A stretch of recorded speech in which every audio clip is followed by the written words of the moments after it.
Artigo 1358-S. Na hipótese de inadimplemento por parte do multiproprietário da obrigação de custeio das despesas ordinárias ou extraordinárias, é cabível, na forma da lei processual civil, a adjudicação ao condomínio edilício da fração de tempo correspondente. Parágrafo único. Na hipótese de o imóvel objeto da multipropriedade ser parte integrante de empreendimento em que haja sistema de locação das frações de tempo no qual os titulares possam ou sejam obrigados a alocar suas frações de tempo exclusivamente por meio de uma administração única, repartindo entre si as receitas das locações independentemente da efetiva ocupação de cada unidade autônoma, poderá a convenção do condomínio edilício regrar que, em caso de inadimplência, inciso o inadimplente fique proibido de utilizar o imóvel até a integral quitação da dívida.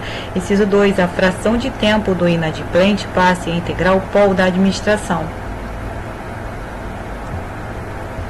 Inciso 3. A administradora do sistema de locação fique automaticamente munida de poderes e obrigada a, por conta e ordem do inadimplente, utilizar a integralidade dos valores líquidos a que o inadimplente tiver direito para amortizar suas dívidas condominiais, seja do condomínio edilício, seja do condomínio em multipropriedade, até sua integral quitação, devendo o eventual saldo ser imediatamente repassado ao multiproprietário.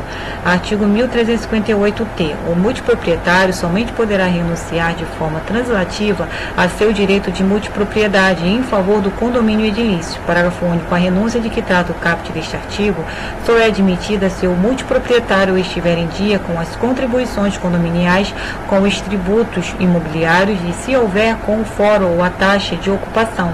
Artigo 1358-U. As convenções dos condomínios edilícios, os memoriais de loteamento e os instrumentos de venda dos lotes em loteamento urbanos poderão limitar ou impedir a instituição da multipropriedade nos respectivos imóveis, vedação que somente poderá ser alterada no mínimo pela maioria absoluta dos condôminos.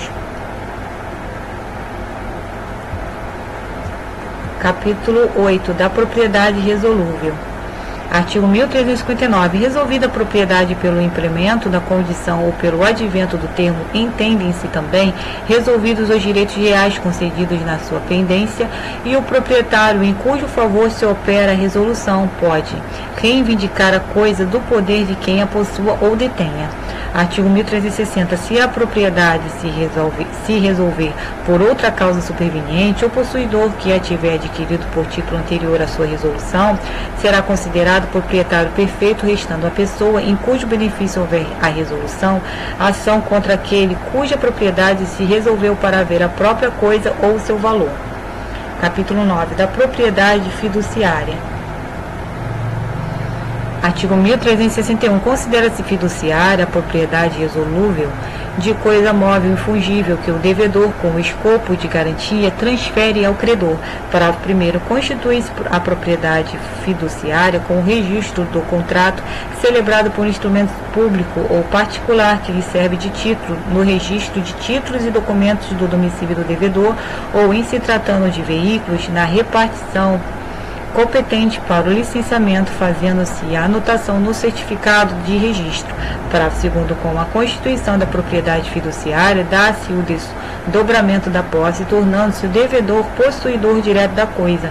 Parágrafo 3º. A propriedade superveniente adquirida pelo devedor torna eficaz, desde o arquivamento, a transferência da propriedade fiduciária.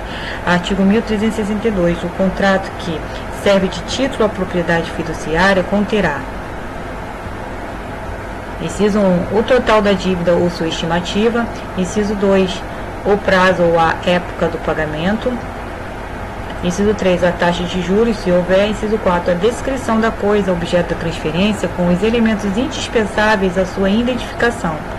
Artigo 1363. Antes de vencida a dívida, o devedor, às suas expensas e risco, pode usar a coisa segundo sua destinação, sendo obrigado, como depositário, inciso 1, a empregar na guarda da coisa a diligência exigida por sua natureza.